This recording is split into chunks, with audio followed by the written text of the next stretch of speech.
Praise Lord, praise Lord. കർത്താവിൻ്റെ അതിപരിശുദ്ധമായ നാമം വാഴ്ത്തപ്പെടുമാറാകട്ടെ. ഇന്ന് നമുക്ക് വീണ്ടും കർത്താവിൻ്റെ സന്നിധിയിൽ കൂടി വരുവാൻ, കഴിഞ്ഞ ഒരു വർഷം മുഴുവൻ കർത്താവ് നമ്മുടെ ജീവിതത്തിൽ ചെയ്ത വൻ കാര്യങ്ങളെ ഓർക്കുവാൻ, ദൈവത്തോട് നന്ദി പറയുവാൻ ഇപ്രകാരം ഒരു അവസരം കർത്താവ് നൽകി തന്നതോർത്ത് ഞാൻ ദൈവത്തെ സ്തുതിക്കുന്നു. നമ്മളാരും ഈ സമയം പ്രതീക്ഷിച്ചതല്ല, നമ്മുടെ എക്സ്പെക്റ്റേഷൻ മാത്രമായിരുന്നു. എന്നാൽ കർത്താവ് നമുക്ക് സാധ്യമാക്കി തന്നു. കർത്താവിന് സ്തോത്രം. ഇന്ന് ലോകത്തിൻ്റെ പല ഭാഗങ്ങളിലുള്ളവർ ഹാപ്പി ന്യൂ ഇയർ പറഞ്ഞു കഴിഞ്ഞു. നമ്മളതിലേക്ക് പ്രവേശിക്കാനായിട്ട് പോവുകയാണ്. അതിനു മുമ്പായി ഇന്നത്തെ ഒരു വചന ചിന്ത നിങ്ങളുമായി പങ്കുവയ്ക്കുവാൻ ഞാൻ ആഗ്രഹിക്കുന്നു. കഴിഞ്ഞ ദിവസം മുതൽ പല ഭാഗങ്ങൾ ചിന്തിച്ചുവെങ്കിലും വളരെ വൈകിയ സമയത്ത് മറ്റൊരു ഭാഗത്തിൽ നിന്ന് നിങ്ങളുമായി എനിക്ക് ലഭിച്ച ഒരു ചിന്ത പറയുവാൻ ഞാൻ ആഗ്രഹിക്കുന്നു. നമുക്കെല്ലാം പ്രാർത്ഥനയോടുകൂടി നമുക്കായിരിക്കാം.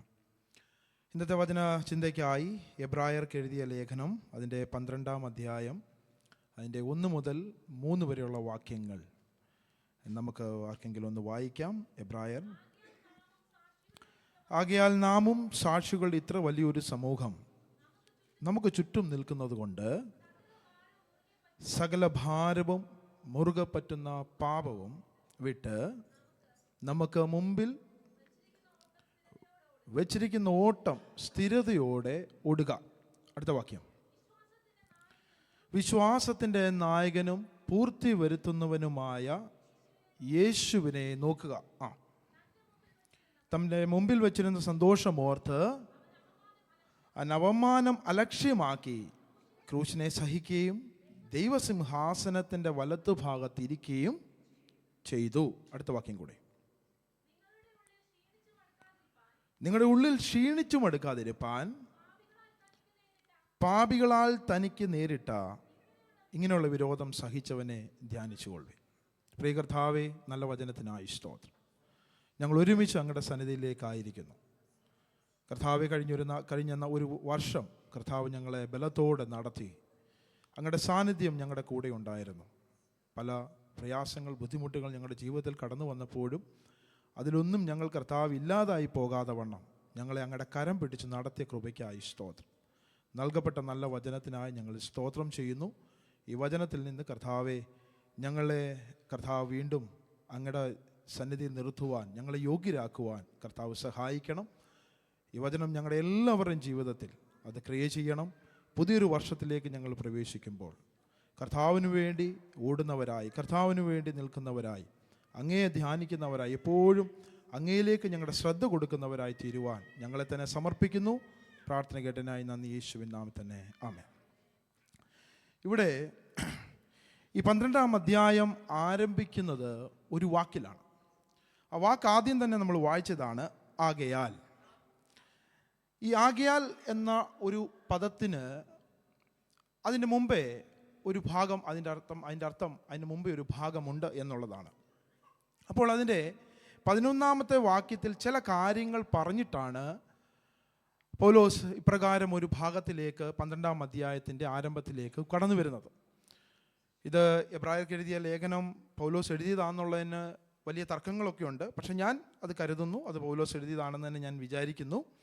അതുകൊണ്ട് ഞാൻ അങ്ങ് പറഞ്ഞതാണ്. പക്ഷേ എന്നാൽ ഇതിൻ്റെ പുറകിൽ പല തർക്കങ്ങളുണ്ട്. എബ്രായർക്ക് എഴുതിയ ലേഖനം പൗലോസ് എഴുതിയതല്ല എന്ന് പറയുന്നവരുമുണ്ട്, ആണെന്ന് പറയുന്നവരുമുണ്ട്.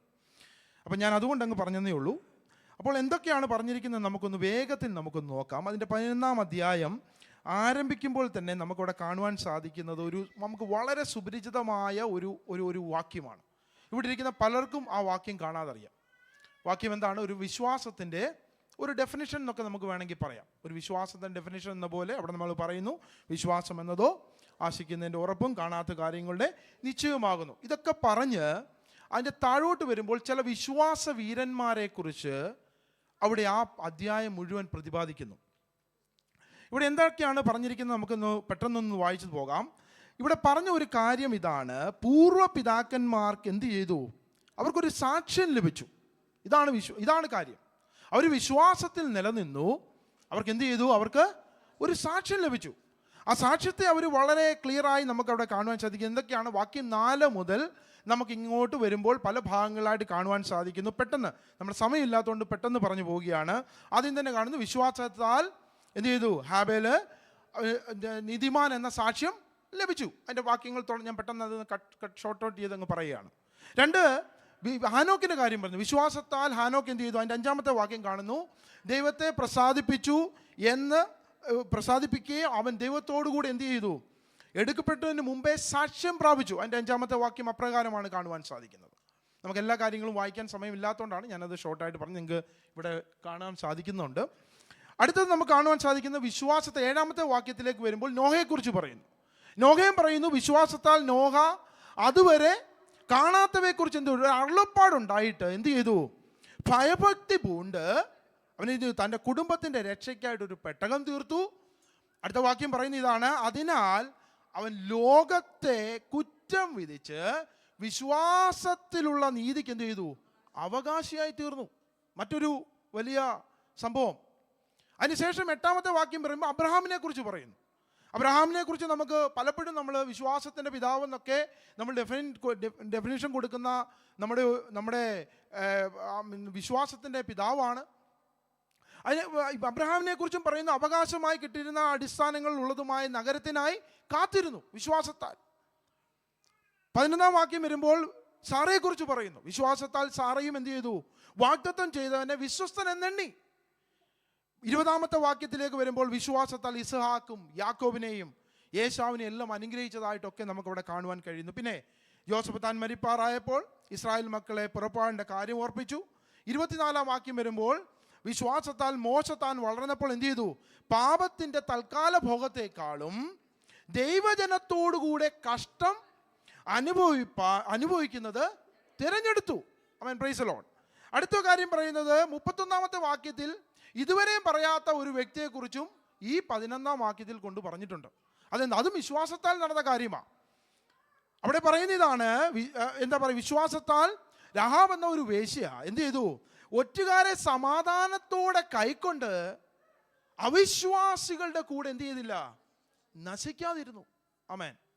അടുത്ത ഇതിൽ പറയുന്നത് ഗിദ്യാൻ, ബാരാക്ക്, അല്ലേ, അതുപോലെ ശിംശോൻ, യിഫ്താഹ്, പിന്നെ ദാവീദ്, ശമൂവേൽ, ഇവരെക്കുറിച്ചെല്ലാം അവരെക്കുറിച്ച് പറയുവാൻ സമയമില്ല എന്ന് പൗലോസ് പറഞ്ഞുകൊണ്ട് തന്നെ അവരെക്കുറിച്ച് പെട്ടെന്ന് ചില കാര്യങ്ങൾ പറഞ്ഞു പോകുന്നു. എന്തൊക്കെയാണ് പറഞ്ഞിരിക്കുന്നത്? വിശ്വാസത്താൽ അവർ രാജ്യങ്ങളെ അടക്കി, നീതി നടത്തി, വാഗ്ദത്തം പ്രാപിച്ചു, സിംഹങ്ങളുടെ വായടച്ചു, തീയുടെ ബലം കെടുത്തി, ബലഹീനതയിൽ എന്ത് ചെയ്തു? ശക്തി പ്രാപിച്ചു.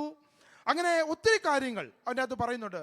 ഇത് കഴിഞ്ഞ് പുതിയ നിയമവിശ്വാസികളുടേക്കും പൗലോസ് ചെറുതായി ഒന്ന് ടച്ച് ചെയ്ത് പോകുന്നുണ്ട്. അവിടെ പറയുന്ന ഇതാണ്, വേറെ ചിലർ വിശ്വാസത്താൽ പരിഹാസം, ചമ്മട്ടി, ചങ്ങല, തടവ് ഇവയാലുള്ള പരീക്ഷ അനുഭവിച്ചു, കല്ലേറേറ്റു, വാളാൽ അറുക്കപ്പെട്ടു, വാളാൽ കൊല്ലപ്പെട്ടു, ഉപദ്രവവും കഷ്ടവും എല്ലാം സഹിച്ചു എന്നൊക്കെ ഇവിടെ പറഞ്ഞ് വരുമ്പോൾ എല്ലാം അവസാനത്തെ 39-ാമത്തെ വാക്യത്തിലേക്ക് വരുമ്പോൾ ഇവിടെ ഒരു കാര്യം പറഞ്ഞിരിക്കുന്നത് ഇതാണ്, ഇതെല്ലാം നടന്നു, വിശ്വാസത്താൽ ഇതെല്ലാം നടന്നു. ഇവിടെയാണ് ഒരു വലിയ ഒരു നമ്മളുടെ പുതിയ നിയമ വിശ്വാസികളുടെ പ്രാധാന്യത്തെ ഇവിടെ വെളിപ്പെടുത്തിയിരിക്കുകയാണ്. പറയുന്നത് എന്താണ്? അവരെല്ലാവരും വിശ്വാസത്താൽ സാക്ഷ്യം ലഭിച്ചിട്ടും എന്ത് ചെയ്യാൻ പറ്റിയില്ല? വാഗ്ദത്ത നിവൃത്തി പ്രാപിച്ചില്ല. ആമേൻ, പ്രൈസ് ദി ലോർഡ്. അടുത്ത വാക്യം 40-ാമത്തെ വാക്യം എന്നോടും നിങ്ങളോടും ദൈവത്തിൻ്റെ ഒരു വലിയ സ്നേഹത്തെ പ്രകടിപ്പിച്ചുകൊണ്ട് പറയുകയാണ്. എന്താ അവർ പ്രാപിക്കാഞ്ഞത്? അവർ നമ്മെ കൂടാതെ രക്ഷാപൂർത്തി പ്രാപിക്കാതിരിക്കേണ്ടതിന്. ആരെ കൂടാതെ? എന്നെയും നിങ്ങളെയും കൂടാതെ. ആമേൻ, പ്രൈസ് ദി ലോർഡ്. എന്ത് ചെയ്തു? ദൈവം നമുക്ക് വേണ്ടി ഏറ്റവും നല്ലതൊന്ന് തോന്നി മുൻകരുതിയിരുന്നു. ആമേൻ, പ്രൈസ് ദി ലോർഡ്. അപ്പോൾ വചനം പറയുന്നത് വിശ്വാസത്തിൻ്റെ നായകന്മാർ എല്ലാവരും ദൈവത്തിൻ്റെ സാക്ഷ്യം ലഭിച്ചവരാണ്. വിശ്വാസ പിതാക്കന്മാരെ കുറിച്ച് വചനം പറയുന്ന സാക്ഷികളെന്ന് അവരെ പറഞ്ഞത്. പക്ഷെ കാരണം അവരുടെ ജീവിതം അവർ തങ്ങളുടെ സാക്ഷ്യത്തിനായിട്ട് അല്ലെങ്കിൽ അവരുടെ വിശ്വാസത്തെ അവർ സാക്ഷ്യം ചെയ്തു. എന്നിരുന്നാലും അവർക്കൊക്കെ പ്രാപിക്കുവാൻ കഴിയാത്ത ഒരു വാഗ്ദത്തത്തിൻ്റെ നിവൃത്തി അവർക്ക് പ്രാപിക്കുവാൻ കഴിഞ്ഞില്ല. ആമേൻ, പ്രൈസ് ദി ലോർഡ്. കാരണം ദൈവം എനിക്കും നിങ്ങൾക്കും വേണ്ടി നല്ലതൊന്ന് മുൻകരുതിയിരിക്കുന്നതിനാൽ അവർ നമ്മെ എന്ത് ചെയ്തു? നമ്മെ കൂടാതെ രക്ഷാപൂർത്തി പ്രാപിക്കാതിരിക്കേണ്ടതിന് തന്നെ എന്ന് വചനം നമ്മളോട് ഇന്ന് സംസാരിക്കുക. അപ്പോൾ പുതിയ നിയമ വിശ്വാസികളാകുന്ന നമ്മൾ ഓരോരുത്തരും ക്രിസ്തുവിന് വേണ്ടി നാം നിൽക്കുമ്പോൾ, പ്രൈസ് ദി ലോർഡ്, പ്രാപിച്ച വിശ്വാസത്തിന് വേണ്ടി നമ്മൾ നിൽക്കുമ്പോൾ, എന്നെയും നിങ്ങളെക്കുറിച്ചുള്ള ദൈവത്തിൻ്റെ ആഗ്രഹം എന്നത് വലിയതാണ്. Price the Lord. ഞാനും നിങ്ങളും കർത്താവിന് അത്രമേൽ പ്രൈസ് ദി ലോർഡ് പ്രിയപ്പെട്ടവരാണെന്ന് ഇന്ന് ദൈവത്തിൻ്റെ വചനം നമ്മളോട് പറയുക. പ്രിയരെ, നമുക്കായി സ്വർഗത്തിൽ ഒരു കാത്തിരിപ്പുണ്ട്. Praise the Lord. വിശ്വസിക്കുന്നവർക്കായി ഞാൻ ദൈവത്തെ സ്തുതിക്കുന്നു. പൗലോസ് പറയുന്നു, ആകയാൽ അവരുടെ വിശ്വാസ മാതൃക പിന്തുടർന്ന് നമുക്ക് മുമ്പിൽ വച്ചിരിക്കുന്ന ഓട്ടം എന്ത് ചെയ്യണം? സ്ഥിരതയോടെ ഓടണം. ഇതിലാണ് അടുത്ത വാക്യം നമ്മളെ കൊണ്ടെത്തിക്കുന്നത്. അവിടെ പറയുന്നു, 12ാം വാക്യത്തിൻ്റെ ആദ്യ വാക്യം മുതൽ നമുക്ക് ഇങ്ങനെ കാണുവാൻ സാധിക്കുന്നു. ആ ഭാഗത്തേക്ക് നമുക്ക് മടങ്ങി വരാം. ആയതിനാൽ ഇത്രയും കാര്യങ്ങൾ ഇവിടെ നിൽക്കുക. അപ്പോൾ നിങ്ങളൊരു വലിയ ഒരു സ്പെഷ്യൽ, അല്ലെങ്കിൽ നിങ്ങളൊരു യുണീക്ക് പേഴ്സൺസ് ആണ്. നിങ്ങളെക്കുറിച്ച് കർത്താവിൻ്റെ പ്രൈസ് ദി ലോർഡ് ഒരു ഹല്ലേലൂയ നിങ്ങളെക്കുറിച്ചുള്ള ചിന്തകൾ, അല്ലെങ്കിൽ നിങ്ങളെക്കുറിച്ചുള്ള ദൈവത്തിൻ്റെ വിചാരങ്ങൾ മറ്റൊന്നാണ്. ദൈവം നിങ്ങളെക്കുറിച്ച് വളരെയായി ആഗ്രഹിക്കുന്നു എന്നൊക്കെ പൗലോസ് അതിൻ്റെ ഭാഗത്തിൽ പറഞ്ഞിട്ട് പറയുകയാണ്. എന്ത് ചെയ്യണം? സകല ഭാരവും മുറുകെ പറ്റുന്ന പാവവും ഇട്ട് എന്ത് ചെയ്യണം? നമുക്ക് മുമ്പിൽ വെച്ചിരിക്കുന്ന ഓട്ടം സ്ഥിരതയോടെ ഓടണം. Price the Lord. അപ്പോൾ നമുക്ക് മുമ്പിൽ വെച്ചിരിക്കുന്ന ഒരു ലക്ഷ്യം എന്നത് അത് നിസ്സാരമായ ഒരു കാര്യമല്ല. പക്ഷെ അതിൽ നിന്ന് നമ്മൾ മാറിപ്പോകാനും നമുക്കത് പ്രാപിക്കാതിരിക്കുവാനും പ്രൈസ് ദി ലോർഡ് ഈ ഓട്ടത്തിൽ പല സാഹചര്യങ്ങളുണ്ട്. Price the Lord. അപ്പോൾ ഇവിടെ പറയുന്ന കാര്യം എങ്ങനെ ഓടണം? അവിടെ പറയുന്നു, നമ്മളുള്ള എല്ലാ ഭാരവും ഇടണം. ഭാരം എന്ന് പറയുമ്പോൾ നമ്മുടെ മനസ്സിൻ്റെ ഭാരമല്ല ഉദ്ദേശിക്കുന്നത്. Price the Lord. ഇന്നിവിടെ പറഞ്ഞതുപോലെ, അച്ഛൻ പറഞ്ഞതുപോലെ, ഒരു വെയിറ്റ്, നമുക്കൊരു സാധനം എടുത്തുകൊണ്ട്, ഞാൻ ഇന്ന് ഈ സ്പീക്കർ എടുത്തുകൊണ്ടാണ് വന്നപ്പോൾ എനിക്ക് എൻ്റെ നടപ്പ് പ്രോപ്പറായിട്ട് എനിക്ക് നടക്കുവാൻ കഴിഞ്ഞില്ല. ഒരു അത്യാവശ്യം നല്ല വെയിറ്റ് അവിടെ നിന്ന് ഇവിടം വരെ എടുത്തുകൊണ്ട് വരുമ്പോൾ നമ്മുടെ നടക്കുന്നതിൻ്റെ നടപ്പ് മാറി. എനിക്ക് എത്രയും വേഗം പെട്ടെന്ന് ഇവിടെ എത്തിയാൽ കൊള്ളാവുന്നുണ്ട്. അപ്പോൾ നമുക്കതിന് ഒരു കൂളായി നടന്നു വരുന്ന രീതിയിൽ നമുക്ക് നടക്കുവാൻ കഴിഞ്ഞു. കാരണം എൻ്റെ കയ്യിലൊരു ഭാരം ഇരിക്കുക. ഇത് തന്നെയാണ് ചില സമയങ്ങളിൽ പ്രൈസ് ദി ലോർഡ് നമ്മളെ പിടിക്കുന്ന ചില ഭാരങ്ങളുണ്ട്.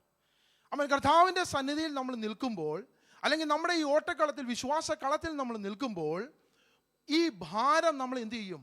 നമ്മളെ തെറ്റിക്കും. Price the Lord. അല്ലെങ്കിൽ നമ്മളെ വചനം കുറച്ചും കൂടെ പറയുകയാണെങ്കിൽ പ്രൈസ് ദി ലോർഡ് എന്ത് ചെയ്യണം? നമ്മളെ ആ ട്രാക്കിൽ നിന്ന് നമ്മളെ ഇല്ലാതാക്കി കളയും. അല്ലെങ്കിൽ നമുക്കത് കൃത്യമായി ഓടുവാൻ കഴിയത്തില്ല. നമുക്കൊരു ലഗേജും വഹിച്ചുകൊണ്ട് നമുക്ക് ട്രെയിൻ ഓടിയെടുക്കാൻ, അല്ലെങ്കിൽ നമ്മൾ പോകുക എന്ന് പറഞ്ഞാൽ നമ്മൾ വളരെ സിമ്പിളായ രീതിയിലൊരു ഹാൻഡ് ബാഗ് മാത്രം വെച്ചിട്ട് ചിലപ്പോൾ ഓടുവാൻ വളരെ ഈസിയായി നമുക്ക് നടക്കുവാൻ കഴിയും. കാരണം നമ്മൾ അങ്ങനെയുള്ള ഒരു ബോണ്ടേജും നമ്മളില്ല. ഇവിടെ ദൈവത്തിൻ്റെ വചനവും ഇത് തന്നെയാണ് എന്നെക്കുറിച്ചും നിങ്ങളെക്കുറിച്ചും പറയുന്നത്. മുറുകെ പറ്റുന്ന എല്ലാ പാപങ്ങളും ഇട്ട് എന്ത് ചെയ്യണം? ആ ലക്ഷ്യത്തിലേക്ക് ഓടുവാൻ ദൈവവചനം നമ്മളെ എന്ന് ഉപദേശിക്കുന്നു. ആരെ നോക്കി ഓടണം? അടുത്ത വാക്യം പറയുന്നു, യേശുവിനെ നോക്കി ഓടണം. Price the Lord. എന്തുകൊണ്ട് യേശുവിനെ നോക്കണം? ആ വാക്യത്തിൽ രണ്ടാമത്തെ വാക്യം കാണുന്നു, കാരണം അവൻ വിശ്വാസത്തിൻ്റെ നായകനും പൂർത്തി വരുത്തുന്നവനുമാണ്. Price the Lord. ഞാൻ പെട്ടെന്ന് ആ ഭാഗം പറഞ്ഞങ്ങ് ഞാൻ പോവുകയാണ്. പുതിയ വർഷത്തിലേക്ക് നമ്മൾ പ്രവേശിപ്പാൻ കാത്തിരിക്കുന്ന നമ്മൾ ഓരോരുത്തരോടും ഇന്ന് കർത്താവിൻ്റെ വചനം നമ്മളോട് സംസാരിക്കുന്ന ഒരു വാക്യം ഇതാണ്: സ്ഥിരതയോടെ യേശുവിനെ നോക്കുക. സ്ഥിരതയോടെ യേശുവിനെ നോക്കുക. Price the Lord. നിത്യത്തിലേക്കുള്ള, അല്ലെങ്കിൽ നമ്മുടെ വചനത്തിൻ്റെ ആ 39:12 ലാസ്റ്റ് വാക്യം നമ്മൾ വായിച്ച ഭാഗം ഇതാണ്. എങ്ങനെയാണ് വായിക്കുന്നത്? 40ാമത്തെ വാക്യം, രക്ഷാപൂർത്തി. ഒരു രക്ഷയ്ക്കായിട്ടുള്ളൊരു ഓട്ടത്തിലാണ് നമ്മൾ. ആ രക്ഷാപൂർത്തിക്കുള്ള യാത്ര എന്നത് ഒരു ക്രിസ്തു വിശ്വാസിയെ സംബന്ധിച്ചിടത്തോളം ഒരു ഓട്ടത്തിന് തുല്യമായി ഇവിടെ പൗലോസ് ഉപമിച്ചിരിക്കുകയാണ്. ഇവിടെ പറഞ്ഞിരിക്കുന്ന വ്യക്തമായി പറയുന്ന കുറച്ച് കാര്യങ്ങൾ നമുക്ക് കാണുവാനായിട്ട് കഴിയും. അതിതാണ്: ഒന്ന്, ഓടുന്നതിന് മുമ്പ് നാം ചിലത് ഉപേക്ഷിക്കേണ്ടതുണ്ട്. ഉപേക്ഷിക്കേണ്ട ഒരു കാര്യം കൃത്യമായി പറഞ്ഞത് ഇതാണ്. എന്താണ്? സകല ഭാരം, എല്ലാ തരത്തിലുള്ള ആവശ്യമില്ലാത്ത ഹല്ലേലൂയ കനമേറിയതെല്ലാം നമ്മൾ വിടണം. 2 പറയുന്നു, മുറുകെ പറ്റുന്ന പാപം. ഇത് ഇച്ചിരും കൂടെ പ്രയാസമുള്ള കാര്യം. ഇത് പിടിച്ചിരിക്കുക. ഈ പിടിച്ചിരിക്കുന്ന പാപത്തെ എന്ത് ചെയ്യണം? പ്രൈസ് നമ്മൾ വിടണം. പ്രൈസ് അത് നമ്മളെ വിടത്തില്ല. ഇത് ചെയ്യുമ്പോൾ പറയുന്നത്, ഇത് വിട്ടിട്ട് വേണം എന്ത് ചെയ്യാൻ? ഓടുവാൻ. ഇത് വിട്ടൊഴിഞ്ഞ് ഒരു ഓട്ടത്തിന് മാത്രമേ എന്ത് ചെയ്യാൻ പറ്റുള്ളൂ? സ്ഥിരതയോടെ ഓടി തീർക്കുവാൻ കഴിയുകയുള്ളെന്ന് ദൈവത്തിൻ്റെ വചനം ഇന്ന് നമ്മളെ പഠിപ്പിക്കുന്നു. Amen, praise the Lord. Amen, hallelujah. ഇതെന്തുകൊണ്ടാണ് നമ്മൾ ഉപേക്ഷിക്കേണ്ടത്? അതിൻ്റെ കാരണം എന്നത്, ഒരു ഓട്ടക്കളത്തിൽ ഒരു ഓട്ടക്കാരൻ ഓടുമ്പോൾ അവന് ചില പ്രത്യേകതകളൊക്കെ ഉണ്ട്. നമുക്ക് എല്ലാവർക്കും അറിയാം. നമ്മളിപ്പോൾ ഇവിടെ വന്നിരിക്കുന്ന ഒരു രീതിയിൽ ഒരു ഓട്ടക്കാരനെ നമുക്ക് ട്രാക്കിൽ കാണുവാൻ കഴിയത്തില്ല. കാണുവാൻ കഴിയുമോ? ഇല്ല.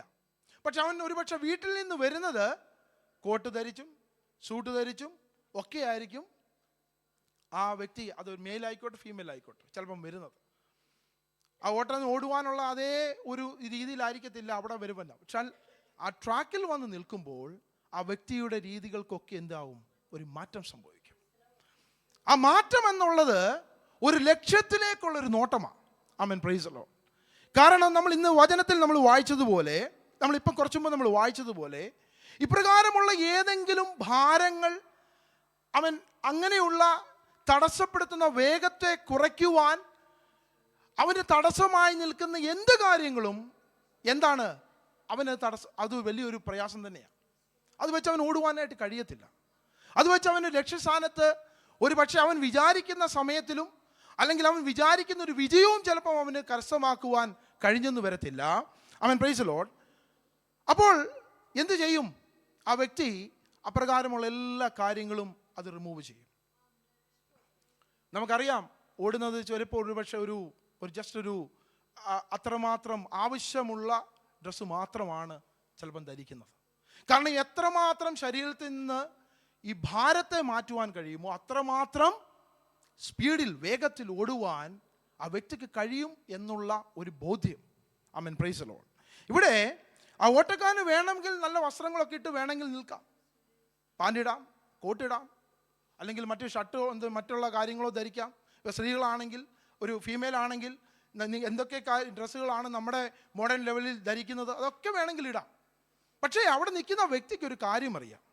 ഞാനിപ്പോൾ ഇവിടെ നിൽക്കുന്നത് എൻ്റെ എന്തെങ്കിലും ഒരു അപ്പിയറൻസിൽ അല്ല, മീൻസ് ഞാനിപ്പോൾ നിൽക്കുന്ന എൻ്റെ ആ ഒരു ബ്യൂട്ടിനെസ്സോ, ഞാൻ ഇട്ടിരിക്കുന്ന, നമ്മൾക്കൊക്കെ അറിയാം, നമ്മളൊരു നല്ല ഷർട്ടും പാൻറ്റും നമ്മൾ നല്ല കോട്ടുമൊക്കെ ധരിച്ച് നമ്മൾ വന്ന് നിൽക്കുമ്പോൾ നമ്മളെ കാണുമ്പോൾ ഹാൻസം എന്നൊക്കെ നമ്മൾ തോന്നും.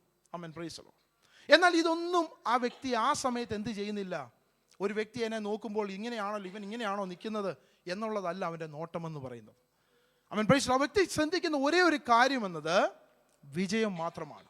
അവിടെ വന്നിരിക്കുന്നവരും അവിടെ കൂടിയിരിക്കുന്നവരും അവനെ പിന്താങ്ങുന്നവരും ഈ വ്യക്തിയും ഓടുന്ന വ്യക്തിയും ഉൾപ്പെടെയുള്ളവർ ആഗ്രഹിക്കുന്ന ഒരു കാര്യമെന്നത് എന്താണ്? അവൻ പ്രൈസ് ദി ലോർഡ്, മറ്റൊന്നുമല്ല. അവൻ്റെ ഒരു ഫിസിക്കലായിട്ടുള്ള അപ്പിയറൻസുമല്ല നോക്കുന്നത്. അവൻ പ്രൈസ് ദി ലോർഡ് ആ വിജയത്തിൻ്റെ തിളക്കം മാത്രമാണ്. ആ ലക്ഷ്യസ്ഥാനത്ത് എത്തുവാനുള്ള അവൻ പ്രൈസ് ദി ലോർഡ് ആ ഒരു താല്പര്യം മാത്രമാണ് ശ്രദ്ധിക്കുന്നത്. ഇത് തന്നെ ദൈവത്തിൻ്റെ വചനം നമ്മളോട് ഇന്ന് അതേ കാര്യത്തിൽ തന്നെ പറയുകയാണ്. ഞാനൊരു രസകരമായൊരു സംഭവം ഞാൻ ഓർക്കുന്നുണ്ട്. എൻ്റെ ചെറുപ്പത്തിൽ ഞങ്ങളുടെ നാട്ടിൽ, ഞങ്ങൾ കുട്ടനാട്ടുകാരാണ്, ഞങ്ങളുടെ നാട്ടിൽ ഇഷ്ടംപോലെ ആറും ഒക്കെയുള്ള ഒരു സ്ഥലമാണ്. അപ്പോൾ അവിടെ പമ്പയാറ്റിൽ കുറച്ച് മറ്റ് സ്ഥലത്തു നിന്ന് വന്ന കുറച്ച് പിള്ളേർ അവിടെ ഇറങ്ങി കുളിക്കുവാനായിട്ട്, ഒരു ആറ്റിൽ, പമ്പയാറ്റിൽ കുളിക്കുവാനായിട്ട് ഇറങ്ങി. അപ്പോൾ ആ സ്ഥലത്ത്, ഞങ്ങളുടെ സ്ഥലത്ത് ഒരു സെബാസ്റ്റ്യൻ എന്ന് പറയുന്ന ഒരു നീന്തൽ വിദഗ്ധനുണ്ട്. അപ്പോൾ അദ്ദേഹം ആ സ്ഥലത്ത് അവിടെ എവിടെയോ ഉണ്ടായിരുന്നു, ഭാഗ്യം എന്ന് പറയാം. അതിനകത്ത് ഒരാൾ അതിലേക്ക് നീങ്ങിയപ്പോൾ ഒരു വള്ളം അവിടെ കെട്ടിയിട്ടിരിക്കുന്നത് കണ്ടു. ഇവൻ ആ വള്ളത്തിനെ പോയി പിടിച്ചു. വള്ളം അത് പ്രോപ്പറായിട്ടുള്ള കെട്ടല്ലായിരുന്നു. വള്ളം എന്ത് ചെയ്തു? വള്ളം മറിഞ്ഞു. ഇവൻ കുറേ അവിടെ കിടന്ന് അടിച്ചു. ഇതൊക്കെ ചെയ്തപ്പോൾ എൻ്റെ കൂട്ടത്തിലുള്ളവർക്ക് ആർക്കും പ്രോപ്പറായി നീന്തൽ അറിയത്തില്ല. വളരെ ആഴമുള്ള സ്ഥലമാണ്. അപ്പോൾ ഇദ്ദേഹം കുറച്ച് നീന്തിയൊക്കെ ആ വള്ളത്തിൻ്റെ മൂവ്മെൻറ്റ് അനുസരിച്ച് ഇവൻ ഇതേ കയറി പിടിച്ചിരിക്കുക. ഈ വള്ളം ഇടയ്ക്കിടയ്ക്ക് തിരിയുന്നുണ്ട്. തിരിയുമ്പോൾ ഇവൻ പിടിവിട്ടു പോകുന്നുണ്ട്. വശമില്ല, പേടിച്ചു. അപ്പോൾ വീണ്ടും ഈ പ്രശ്നങ്ങളുണ്ടായി. പെട്ടെന്ന് ഈ ആൾക്കാരും ഒക്കെ ഓടിക്കൂടി. പക്ഷെ ആർക്കും ആ സമയത്ത് ചാടി രക്ഷപ്പെടുത്തുവാനുള്ളൊരു താല്പര്യം ഉണ്ടായിരുന്നില്ല. അപ്പോൾ ഈ സെബാസ്റ്റ്യൻ എന്ന് പറയുന്ന ഒരു വളരെ നല്ലൊരു നീന്തൽ വ്യക്തനാണ്. ഞാനതാ പറഞ്ഞ, വളരെ ഭാഗ്യത്തിന് ആ പുള്ളി ആ സ്ഥലത്ത് എവിടെയോ ഉണ്ടായിരുന്നു. പുള്ളി ഉണ്ടായിരുന്നു. ഓടി വന്ന് ഞങ്ങളൊക്കെ ആ ഒരു സാഹചര്യത്തിൽ അവസാനം ഞങ്ങൾ ഒരു സ്ഥലത്ത് കളിക്കുകയായിരുന്നു. ഞങ്ങളിത് കേട്ട് ഞങ്ങളും ഒക്കെ ഓടി വരുമ്പോൾ ഈ പുള്ളി ഓടി ഇങ്ങോട്ട് വന്നിട്ട് എന്താ ചെയ്തതെന്ന് വെച്ചാൽ, പുള്ളി ഇട്ടിരുന്ന മുഴുവൻ ഡ്രസ്സും എന്ത് ചെയ്തു? അങ്ങ് ഊരി ഒരു ഏറും കൊടുത്തിട്ട് ഒറ്റ ചാട്ട വെള്ളത്തിലേക്ക്. അപ്പോഴത്തേക്ക് ഇവൻ്റെ കൈ വിട്ടു. ഇതെല്ലാം കഴിഞ്ഞ് കയറി വന്നു. ആ പയ്യനെ രക്ഷിച്ചു. പുള്ളി രക്ഷിച്ചു. ആംബുലൻസൊക്കെ പെട്ടെന്ന് വിളിച്ചു. ആ സമയം കൊണ്ട് അദ്ദേഹത്തെ കയറ്റിക്കൊണ്ടൊക്കെ പോയി. അപ്പോൾ ഈ സെബാസ്റ്റ്യൻ എന്ന് പറഞ്ഞ ആള് അവിടോട്ട് കയറി വന്ന് നിൽക്കുമ്പോൾ അവിടെ ഉണ്ടായിരുന്ന ഒരു ഇച്ചിരി അത്ര പ്രായമില്ലാത്ത ഒരു അമ്മച്ചിയും നമുക്ക് വേണേൽ പറയാം. പുള്ളിക്കാരനോട് വന്നിട്ട് പറഞ്ഞു, നീ ചെയ്ത കാര്യങ്ങളൊക്കെ നല്ല കാര്യമായിരുന്നു, പക്ഷെ ഇവിടെ ഒത്തിരി സ്ത്രീകളൊക്കെ നിൽക്കുന്ന സ്ഥലത്ത് നീ ഇപ്രകാരം നിൻ്റെ കയ്യിലൊക്കെ ഊരി ഈ ചാടിയത് അത് അത്ര രസകരമായ ഒരു മീൻസ് അത് മോശമായിപ്പോയി. അപ്പോൾ സെബാസ്റ്റ്യൻ പറഞ്ഞ ഒരു മറുപടി ഞങ്ങൾ കേട്ടു. അത് മറുപടി നമുക്ക് സമക്ഷത്ത് പറയാൻ പറ്റത്തില്ല, എന്നാലും അദ്ദേഹം പറഞ്ഞതിൻ്റെ ഒരു പൊരുൾ ഞാൻ പറയാം. പുള്ളി പറഞ്ഞത്, ഞാൻ ആ കൈലിയും എടുത്തുകൊണ്ട് ഞാൻ ചാടിയിരുന്നെങ്കിൽ അവനെ കൊണ്ടുപോയ അതേ ആംബുലൻസിൽ എന്നെ കൂടെ കൊണ്ടുപോകേണ്ടി വന്നേനെ. ആമേൻ, പ്രൈസ്. അപ്പോൾ ഞാൻ പറഞ്ഞു വന്നതിൻ്റെ ഒരു കാര്യം എന്നത്, ഇത്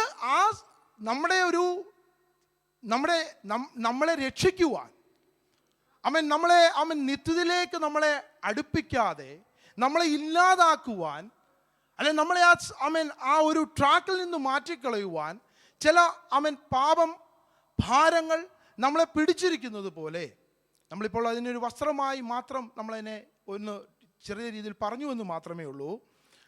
പ്രൈസ് ദി ലോർഡ്. നമ്മുടെ ജീവനെ തന്നെ ഇല്ലാതാക്കി കളയുവാൻ ഈ പാപത്തിനും ഭാരത്തിനും കഴിയും. Price the Lord. ജീവിതം എന്ന് പറയുന്നത് ഒരു പക്ഷേ നമ്മുടെ ഫിസിക്കലായിട്ടുള്ള ഒരു മരണത്തെക്കുറിച്ചല്ല ഞാൻ പറയുന്നത്. നമ്മുടെ ആത്മീയമായ ഒരു മരണം നമ്മൾ സംഭവിക്കുന്നത് ഈ പാപം നമ്മളെ പിടിക്കുമ്പോൾ, ഈ പാപത്തിൽ നമ്മളായിരിക്കുമ്പോൾ ആകുമെന്നത് ദൈവത്തിൻ്റെ വചനം നമ്മളോട് പറയുന്നു.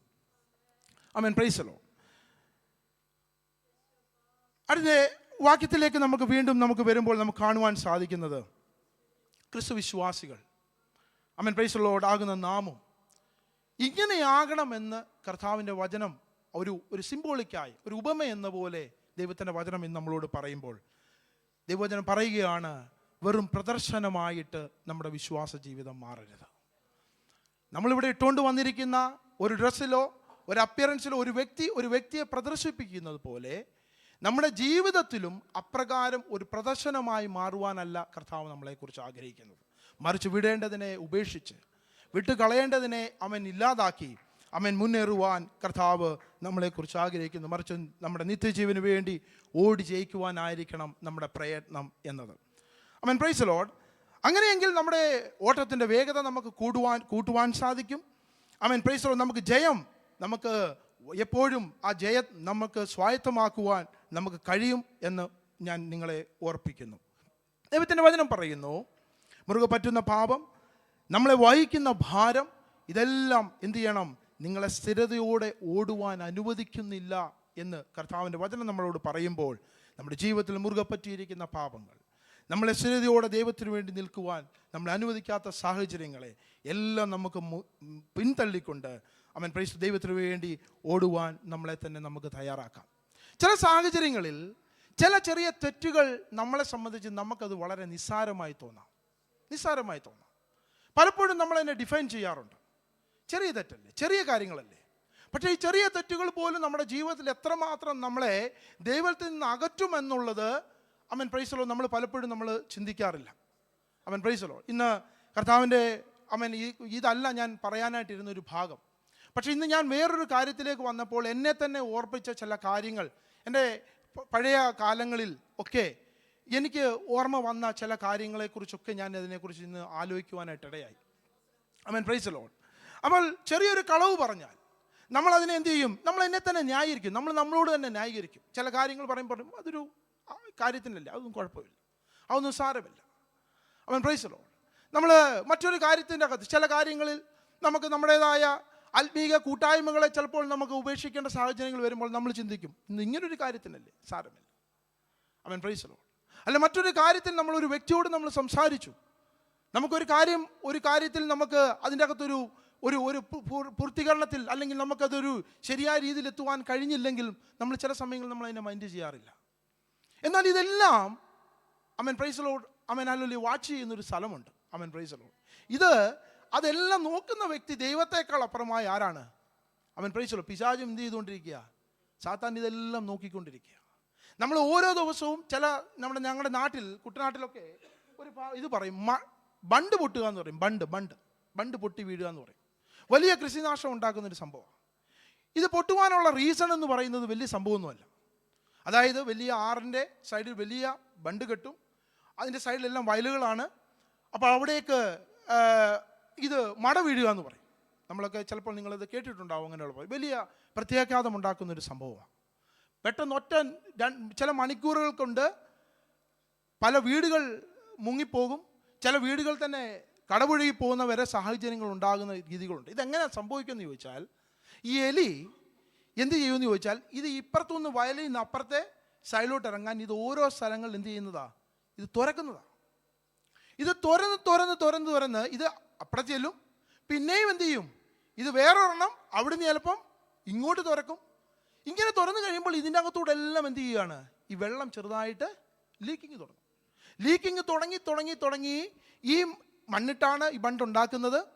അപ്പോൾ ഈ മണ്ണ് നല്ല രീതിയിൽ എന്ത് ചെയ്യും, കുറേ നാൾ കഴിയുമ്പോൾ നമ്മൾ ശ്രദ്ധിക്കാതെ വന്നാൽ, ചിലപ്പോൾ ചിലർ ശ്രദ്ധിക്കാതെ വരുമ്പോൾ എന്താകും, ഇത് നനവ് കൂടും. ഇതിൻ്റെ ഇതിൻ്റെ ഹോളിൻ്റെ അളവ് കൂടി എന്താകും, ഇതൊരു ദിവസം ഒരു നല്ല ഹോളായി വെള്ളം വരുന്നു തുടങ്ങും. വെള്ളത്തിൻ്റെ പ്രഷർ കൂടുമ്പോൾ ഇതൊരു മതിലിനെ തന്നെ അടിച്ച് തകർത്തുകൊണ്ട് ആമേൻ പ്രൈസ് പോകുന്ന ഒരു സാഹചര്യം പോലാണ് നമ്മുടെ ജീവിതത്തിൽ നമ്മളെ പാപം പിടികൂടുന്നത്.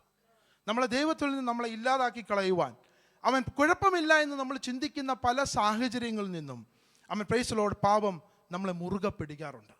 അവൻ പ്രൈസ് ലോർഡ് കുഴപ്പമില്ല എന്ന് നമ്മൾ ചിന്തിക്കും. പക്ഷേ അവൻ പ്രൈസ് ലോർഡ് ഇവിടെ പറയുന്നു, നമ്മുടെ ഓട്ടത്തെ തകർക്കുവാൻ. അവൻ പ്രിയപ്പെട്ട അവൻ പ്രൈസ് ലോർഡ് എല്ലാവരോടും പറയുന്ന ദൈവത്തിൻ്റെ വചനം പറയുന്നൊരു കാര്യമാണ്, നമ്മുടെ നിത്യതയെ തകർത്ത് കളയുവാൻ, ദൈവവുമായിട്ടുള്ള നമ്മുടെ ബന്ധത്തെ ഇല്ലാതാക്കുവാൻ, ദൈവത്തോടുള്ള നമ്മുടെ സ്ഥിരതയെ ഇല്ലാതാക്കുവാൻ, അവൻ നിന്നിലുള്ള നമ്മൾ ഓരോരുത്തരുമുള്ള അവൻ അഭിഷേകത്തെ അവൻ ഇല്ലാതാക്കുവാൻ.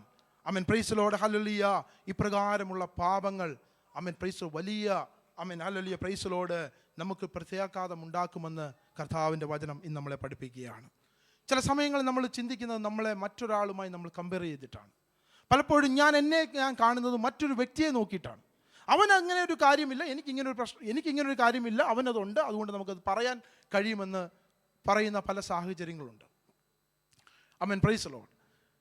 ഒരിക്കൽ ഞാനൊരു സഭയിൽ കടന്നു ചെന്നപ്പോൾ അവിടുത്തെ പാസ്റ്റർ ഞങ്ങളോട് പറഞ്ഞു, ഇരിക്കണം, പ്രേയറെല്ലാം കഴിഞ്ഞ് പറഞ്ഞു, ഞാനൊരു പ്രശ്നം പരിഹരിച്ചിട്ട് ഞാൻ ഉടനെ വരാമെന്ന് പറഞ്ഞു. ഞങ്ങൾ കഴിക്കാൻ വന്നിരുന്നപ്പോൾ പാസ്റ്റർ ഞങ്ങളോട് പറഞ്ഞു, ഒരു ചെറിയൊരു വിഷയമായിരുന്നു, കുറേ സമയമെടുത്ത് ക്ഷമിക്കണമെന്ന് പറഞ്ഞു. പാസ്റ്റർ കാര്യം പറഞ്ഞതാണ്, ഒരിക്കലൊരു സഹോദരി വന്ന് പാസ്റ്ററോട് വന്നിട്ട് പറഞ്ഞു, അവർ തമ്മിൽ ഒരു ചെറിയ രണ്ട് സഹോദരിമാർ തമ്മിൽ ഒരു ചെറിയൊരു വിഷയം ആ സഭയിലുണ്ടായി. രണ്ടും പാസ്റ്ററിൻ്റെ വിശ്വാസികളാണ്. പാസ്റ്റർ വന്നിട്ട് പറഞ്ഞു, ഇദ്ദേഹം പറഞ്ഞൊരു കാര്യം, ഈ സഹോദരി പറഞ്ഞു, ഈ സഹോദരി അല്പം സ്വർണ്ണമൊക്കെ ഉപയോഗിക്കുന്ന കൂട്ടത്തിലാണ്. അപ്പം മറ്റേ സഹോദരിക്ക് അതിനോട് താല്പര്യമില്ലാത്ത ഒരാളാണ്. അപ്പം പറഞ്ഞൊരു കാര്യം, നമ്മൾ ബെന്തിക്കോസുകാരാണ്, നമുക്ക് ബെന്തിക്കോസുകാർക്ക് ഇപ്രകാരമുള്ള രീതികളെ ആശ്രയിക്കുന്നത് അനുകരിക്കുന്നത് ശരിയല്ല, നമ്മൾ വിശുദ്ധിയും ഏർപ്പാടും പാലിക്കുന്നവരാണ്. അപ്പോൾ ഇങ്ങനെയുള്ളവർക്ക് കർത്തൃമേശയൊക്കെ ചെയ്യുന്നതിൽ ഒരല്പം ബുദ്ധിമുട്ട് ഈ സഹോദരി പാസ്റ്ററെ അറിയിച്ചു. അപ്പോൾ അതിൻ്റെ അകത്ത് ചില കാര്യങ്ങളൊക്കെ ഉണ്ടായപ്പം പാസ്റ്റർ വിളിച്ചു. കാര്യങ്ങളൊക്കെ പറയുന്നതിൻ്റെ ഭാഗമായിട്ടാണ് തോന്നുന്നു പോയത്. പാസ്റ്റർ വന്നു കഴിഞ്ഞപ്പോൾ ഒരു കാര്യം പാസ്റ്റർ വന്നപ്പം പറഞ്ഞു, ഈ പറഞ്ഞ സഹോദരി പറയുന്നത് നോക്കുമ്പോൾ എന്താണ് ചിന്തിച്ചത്, ഞാൻ സ്വർണ്ണമിടുന്നില്ല, ഞാൻ മറ്റ് ചില മുഖത്തൊക്കെ ചില വ്യത്യാസങ്ങളൊക്കെ വരുത്തുന്ന രീതിയിലുള്ള പ്രവൃത്തികളൊന്നും ഞാൻ ചെയ്യുന്നില്ല. പക്ഷേ ഈ സഹോദരി അത് ചെയ്യുന്നുണ്ട് പാസ്റ്റർ തെറ്റാണ്, പാസ്റ്റർ അത് അനുവദിക്കാൻ പാടില്ല. പാസ്റ്റർ അത് സംസാരിച്ചുകൊണ്ടിരുന്നപ്പോൾ പാസ്റ്റർ പറഞ്ഞൊരു കാര്യം, ഈ സഹോദരിയുടെ കയ്യിലേക്ക് നോക്കിയപ്പോൾ കയ്യിലെ വിരലുകൾ നല്ല രീതിയിൽ നഖങ്ങൾ എന്ത് ചെയ്തുകൊണ്ടിരിക്കുക, നല്ല രീതിയിൽ കൂർപ്പിച്ച് മനോഹരമാക്കി, ആരും കാണാത്ത മനസ്സിലാകാത്ത രീതിയിൽ ക്യൂടെക്സും എന്തോ അതിന് പറയുന്നത്, ക്യൂടെക്സ് എന്നല്ലേ പറയുന്നത്, ക്യൂടെക്സും ഒക്കെ അടിച്ച് നല്ല ഭംഗിയാക്കി വെച്ചിരിക്കുക. പാസ്റ്റർ ചോദിച്ചു, സഹോദരി, അപ്പോഴാണ് പാസ്റ്റർ ഇത് കണ്ടെന്നാണ് പറയുന്നത്, സഹോദരി അപ്പോൾ ഇത് അപ്പോൾ ഉടനെ പുള്ളിക്കാരത്ത് പറഞ്ഞു, പക്ഷേ ഇതൊരു നിസ്സാരമായ കാര്യമല്ലേ. ഞാൻ പറഞ്ഞു വന്ന കാര്യം, നമ്മൾ പലപ്പോഴും നമ്മളെ കമ്പയർ ചെയ്യുന്നത്, നമ്മളെ പാപത്തിൽ നിന്ന് നമ്മളെ തന്നെ നോക്കുന്നത് ഇപ്രകാരം ചില താരതമ്യത്തിലാണ്. കർത്താവ് ഇത് നമ്മളെക്കുറിച്ച് ആഗ്രഹിക്കുന്നില്ല. വചനം ഇപ്രകാരം പറയുന്നു, എഫേസ്യർ 4:22 ഇപ്രകാരം പറയുന്നു, വേണം പെട്ടെന്നൊന്ന് വായിക്കാം. മുമ്പിലത്തെ നടപ്പ് സംബന്ധിച്ച് എന്താണ് പറഞ്ഞിരിക്കുന്നത്, ചതിമോഹങ്ങളാൽ, അങ്ങനെയല്ലേ എഴുതിയിരിക്കുന്നത്, വായിച്ചാട്ട് 4:22, എഫേസ്യർ 4:22, മുമ്പിലത്തെ നടപ്പ് സംബന്ധിച്ച് ചതിമോഹങ്ങളാൽ വഷളായി പോകുന്ന പഴയ മനുഷ്യനെ എന്ത് ചെയ്യണം, ഉപേക്ഷിക്കണം. അപ്പോൾ പാപമെന്ന് പറയുന്നതിൻ്റെ ഒരു മുന്നിൽ കിടക്കുന്ന ഒരു സാധനം എന്താ, ചതിയാ. ആമേൻ പ്രൈസ് ദി ലോർഡ്. ചതിമോഹം എന്താണ്, അടുത്ത വാക്യം അതിനെക്കുറിച്ച് വീണ്ടും ഡിഫൈൻ ചെയ്ത് പറയുന്നുണ്ട്. യെശയ്യാവ് 44-ന്റെ 20-ാമത്തെ വാക്യത്തിൽ നമുക്കത് കാണുവാൻ സാധിക്കുന്നു. കൃത്യമായി അതിനെക്കുറിച്ച് വചനം പറയുന്നുണ്ട്. ഇതാണ്: വഞ്ചിക്കപ്പെട്ട അവൻ്റെ ഹൃദയം എന്ത് ചെയ്തു? അവനെ തെറ്റിച്ചു. അപ്പം ചതി എന്ന് പറയുന്നത് എന്ത് ചെയ്യുക? ഹൃദയത്തെ തെറ്റിക്കുക. തെറ്റിച്ചു കളയുന്നു. അടുത്ത വാക്യം: അവൻ തൻ്റെ പ്രാണനെ എന്ത് ചെയ്തു? രക്ഷിക്കുന്നില്ല. അവൻ്റെ പ്രാണൻ അവനിൽ നിന്ന് രക്ഷപ്പെടാതെ പോകുന്നു.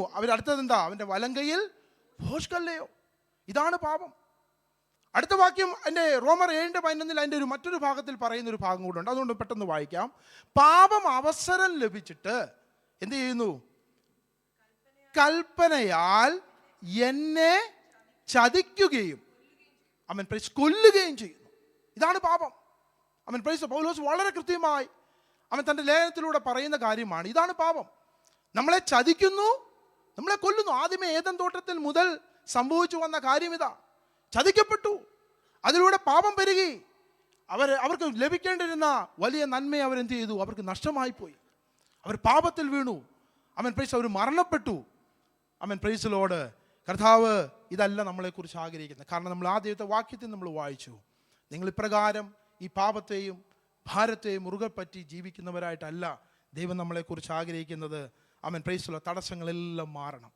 ഒരാളുടെ ജീവിതത്തിലുള്ള തടസ്സമല്ല മറ്റൊരാളുടെ ജീവിതത്തിലുള്ള തടസ്സങ്ങൾ. എന്നാൽ പാപം എല്ലാവരെയും ഒരുപോലെ പിടിക്കും. Praise Lord. നമുക്ക് പെട്ടെന്ന് മുന്നോട്ട് പോകാം. Praise Lord. ഹല്ലേലൂയ.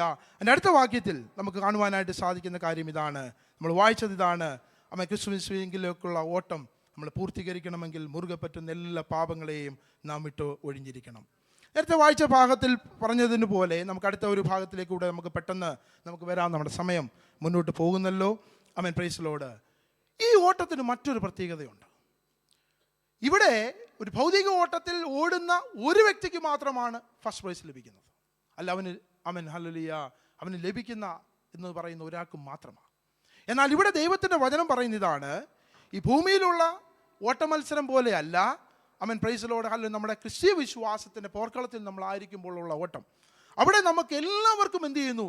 ജയിക്കുന്ന എല്ലാവർക്കും ലഭിക്കുന്നു. നിത്യജീവൻ നമുക്ക് ലഭിക്കുന്നു. Praise Lord. ഓടി ജയിക്കുന്ന ഏവർക്കും ലഭിക്കുന്ന ഒന്നാണ് നിത്യജീവൻ എന്നത്. എന്നാൽ പൗലോസ് പറയുന്നത് ഇതാണ്: നിങ്ങൾ ഒരാൾക്ക് ലഭിക്കൂ എന്നുള്ള രീതിയിൽ വേണം എന്ത് ചെയ്യാൻ? നമ്മൾ ഓടുവാൻ. Praise Lord. വാക്യം ഒന്ന് പെട്ടെന്നൊന്ന് വായിക്കാം. 1 കൊരിന്ത്യർ 9-ാമത്തെ അധ്യായം അതിൻ്റെ 24, 26 വാക്യങ്ങളിൽ നമുക്ക് ഇപ്രകാരം കാണുവാൻ സാധിക്കുന്നു. പെട്ടെന്ന് വായിച്ചാട്ട് കിട്ടിയെങ്കിൽ ആർക്കെങ്കിലും. ഓട്ടക്കളത്തിൽ ഓടുന്നവർ എല്ലാവരും ഓടുന്നുവെങ്കിലും ഒരുവനെ എന്ത് ചെയ്യുന്നുള്ളൂ? ബിരുദ പ്രാപിക്കുന്നുള്ളൂ എന്നറിയുന്നില്ലയോ? അതുകൊണ്ട് നിങ്ങളും പ്രാപിപ്പാൻ തക്കവണ്ണം ഓടുവിൻ. Praise Lord. 25-ാമത്തെ വാക്യം: അംഗം പൊരുന്നവനൊക്കെയും സകലത്തിലും വർജനം ആചരിക്കുന്നു, അതോ നോക്കണം, അവർ വാടുന്ന കിരീടവും നാമോ വാടാത്തതും പ്രാപിക്കേണ്ടതിന് തന്നെ. Praise Lord. ഇതാണ് ഹല്ലേലൂയ കർത്താവ് നമുക്ക് വേണ്ടി ഒരുക്കി വെച്ചിരിക്കുന്ന ഒരു വലിയ ഗിഫ്റ്റ് എന്നുള്ളത്. നിത്യജീവൻ്റെ വാടാത്ത കിരീടം പ്രാപിക്കുവാൻ കർത്താവ് നമ്മളെക്കുറിച്ച് ആഗ്രഹിക്കുന്നു. എങ്ങനെ ചെയ്യണം? അടുത്ത വാക്യം നമ്മൾ 2-ാമത്തെ വാക്യം കണ്ടു. ആരെ നോക്കി ഓടണം? യേശുവിനെ നോക്കി ഓടണം. വിശ്വാസ ജീവിതത്തിൽ ഈ ഓട്ടം നമ്മുടെ ലക്ഷ്യം എവിടെയാണെന്ന് ചോദിച്ചാൽ വചനം പറയുന്നു: വിശ്വാസത്തിൻ്റെ നായകനും പൂർത്തി വരുത്തുന്നതിനുമായ യേശുവിനെ നോക്കുക. നമ്മുടെ ശ്രദ്ധ മാറിപ്പോകരുത്. ഈ ലോകം തരുന്ന ഇമ്പകരമായ താല്പര്യങ്ങളിൽ അതിൻ്റെ മോഹങ്ങളിൽ നാം നോക്കരുത്. അങ്ങനെ ചെയ്താൽ നമ്മളിവിടെ വചനം നമ്മൾ വായിച്ചു, നമുക്ക് നേരെ ഓടുവാൻ കഴിയുകയില്ല. നമ്മൾ ഓട്ടത്തിൻ്റെ ട്രാക്കിൽ നിന്ന് നമ്മൾ മാറിപ്പോകും. നമ്മുടെ ട്രാക്കിൽ നിന്ന് മാറിയാൽ ലക്ഷ്യസ്ഥാനത്ത് നമുക്ക് എത്തുവാനോ ഈ നിത്യജീവനെ പ്രാപിക്കുവാനോ നമുക്ക് കഴിയുകയില്ല. ഈ നിത്യജീവൻ്റെ അല്ലെങ്കിൽ ആ വാടാത്ത ഈ കിരീടം നമുക്ക് പ്രാപിക്കുവാൻ കഴിയുകയില്ല എന്ന് കർത്താവ് നമ്മളോട്, ദൈവത്തിൻ്റെ വചനം ഇന്ന് നമ്മളോട് പറയും. നമ്മുടെ വാഴ്ത്തപ്പെട്ട കർത്താവിനെ യേശു ക്രിസ്തുവിനെ നോക്കുവാൻ പറഞ്ഞിരിക്കുന്ന ആവശ്യം കൂടി തൊട്ട് വാക്യത്തിൽ പറയുന്നു. ഒന്ന്, നമ്മുടെ യേശു വിശ്വാസത്തിൻ്റെ നായകനാണ്. ആയതിനാൽ നമ്മൾ യേശുവിനെ നോക്കണം. 2, അവൻ പൂർത്തി വരുത്തുന്നവനായ കർത്താവാണ്. പ്രൈസ്. എങ്ങനെയാണ് യേശു നമ്മുടെ വിശ്വാസത്തിൻ്റെ നായകനായത്? എൻ്റെ ഒരു 5 മിനിറ്റിനകം ഞാൻ അവസാനിപ്പിക്കും. 1 കൊരിന്ത്യർ അതിൻ്റെ 10-ാം അധ്യായം 1 മുതൽ 4 വരെയുള്ള വാക്യങ്ങൾ പ്രകാരം പറയുന്നു: സഹോദരന്മാരെ, നമ്മുടെ പിതാക്കന്മാർ എല്ലാവരും എന്ത് ചെയ്തു? മേഘത്തിൻ കീഴിലായിരുന്നു. ആമേൻ, പ്രൈസ് ദി ലോർഡ്. അപ്പോൾ യേശു എങ്ങനെയാണ് നമ്മുടെ വിശ്വാസത്തിൻ്റെ നായകനായത്? പുതിയ നിയമ വിശ്വാസികൾക്ക് എങ്ങനെയാണ് നമ്മുടെ കർത്താവ് വിശ്വാസത്തിൻ്റെ നായകനായത്? അവൻ നമുക്ക് മുമ്പേ സ്വർഗത്തിൽ കയറിയ ദൈവമാണ്. ആമേൻ, പ്രൈസ് ദി ലോർഡ്. അവിടെ പറയുന്നു, പഴയ നിയമ വിശ്വാസവീരന്മാരുടെ നായകനും യേശു തന്നെയായിരുന്നു. ഞാൻ ഇതിനെക്കുറിച്ച് ഒരു വലിയ ഇത് എനിക്കത് കിട്ടിയപ്പോൾ, അങ്ങനെ ഒരു ഭാഗം കിട്ടിയപ്പോൾ എനിക്കൊരു വലിയ ഇതുണ്ടായി. ഇതൊരു ശരിയായ ഫ്രൈസാണോ എന്ന് ഞാൻ വിചാരിച്ചു. ആമേൻ, പ്രൈസ് ദി ലോർഡ്. യേശു തുടക്കം മുതൽ അവരോട് കൂടെ ഉണ്ടായിരുന്നുവെന്ന് മറ്റൊരു ദൈവദാസൻ പ്രസംഗിച്ചപ്പോൾ ഞാൻ അതിൻ്റെ ഒരു സാധ്യത, അത് ശരിയായ ഒരു പദമാണോ എന്ന് അന്വേഷിച്ചപ്പോൾ, ആമേൻ, പ്രൈസ് ദി ലോർഡ്, വളരെ ഇതിൽ എനിക്ക് കിട്ടിയൊരു വാക്യമാണ്. അവിടെ പറയുന്ന ഇതാണ്, ഇപ്പം ഞാൻ വായിക്കാൻ പറഞ്ഞത്. 1 കൊരിന്ത്യർ 10-ാം അധ്യായം അതിൻ്റെ 1 മുതൽ 4 വരെയുള്ള വാക്യങ്ങൾ ഇപ്രകാരം പറയുന്നു. എങ്ങനെയാണ് പറയുന്നത്?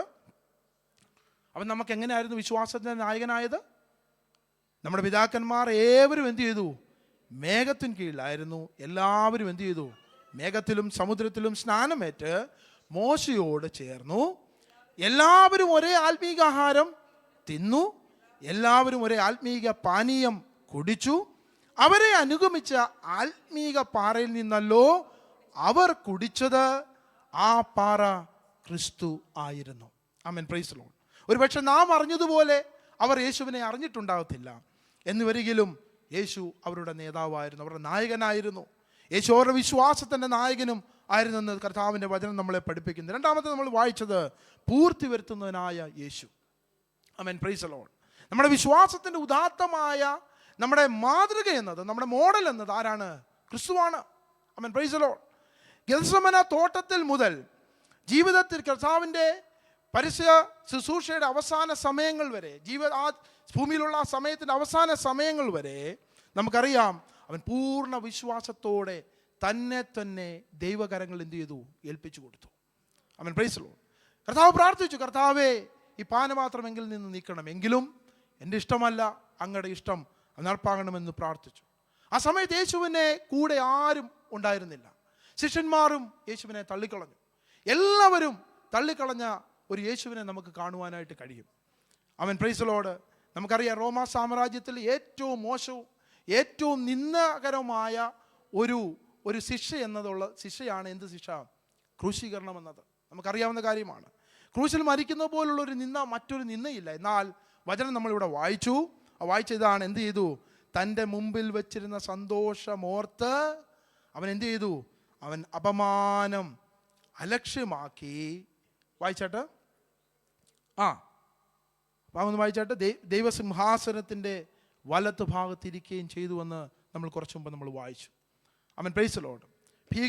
ഭീമമായ ഒരു ഭീകരമായൊരു നിന്ന അവൻ ആ പങ്കപ്പാടെല്ലാം സഹിച്ചതിലൂടെ മറ്റുള്ള എല്ലാവരെക്കാളും ഒരു വലിയ വിശ്വാസത്തിൻ്റെ മാതൃകയാണ് യേശു കർത്താവ് നമുക്ക് ഓരോരുത്തർക്കും നൽകി തന്നത്. ആമേൻ, പ്രൈസ് ദി ലോർഡ്.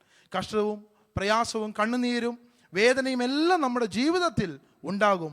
എന്നാൽ അതെല്ലാം നമ്മൾ സഹിച്ച് കർത്താവിന് വേണ്ടി നമ്മുടെ ഓട്ടം സ്ഥിരതയോടെ പ്രത്യാശയോടെ ഓടുന്നുവെങ്കിൽ, അവൻ വചനം പറയുന്നു, അന്ത്യത്തോളം പിടിച്ചു നിന്നാൽ നാം ക്രിസ്തുവിനോട് കൂടെ ഉയർത്തപ്പെടും. ആമേൻ, പ്രൈസ് ദി ലോർഡ്. എബ്രായർ 3:14 ഒന്ന് പെട്ടെന്ന് വായിച്ചാട്ട്. എബ്രായർ 3:14.